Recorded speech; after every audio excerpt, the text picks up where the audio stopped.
Elna Íslandsmeistaratitill, hvernig er tilfinningin?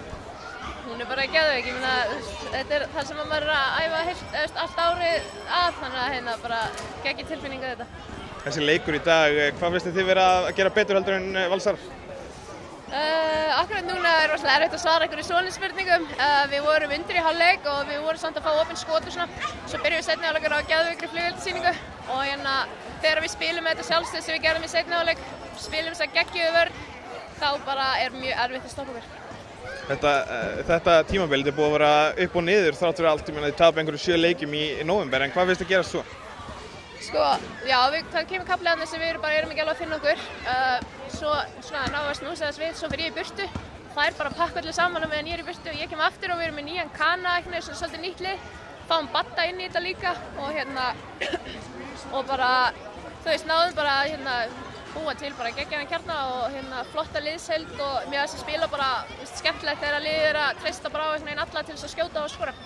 Oddaleikurinn fyrir 2 árum, satt hann eitthvað í ykkur? Varst þú hrædd í hálfleik þegar þið voru undir?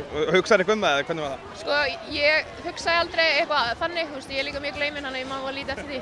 Stelpurnar fyrir utan Dýrfinnu voru mjög fáar að spila þá, þannig að þær muna voru kannski að líta eftir því.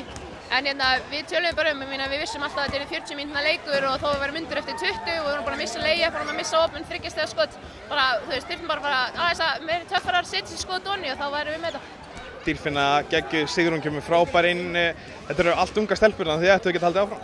Já, sjálfsögum, þetta eru allt haukastelpur sem eru bara aldrei upp í félaginu og það er einhvern veginn ekstra sætt að vinna þetta líka með þeim af því að þær eru búin að vera ógeðslega duglegar og metnaðurinn er svo mikill hjá þeim, þannig að bara, það lítur bara allt vel út inn á Haukum, sko.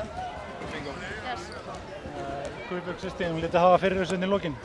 Já, ég meina Guðbjörg og bara valstelpunar frábærar og búin að spila mjög vel í vetur og mjög vel núna í úrslitunum og við vissum þetta er aldrei neitt gefins og þó við varum alltaf að skora og náðu þær alltaf að setja hverfi í baki hann, þetta var aldrei örugt, en við vissum þetta er svoleiðis og bara ég guggaði bara alltaf á skilja, ég bara man ekki eftir að sé hana svona rosalega góða, ég vissi alveg að hún væri góð en hún er búin að vera mjög góð í úrslitunum.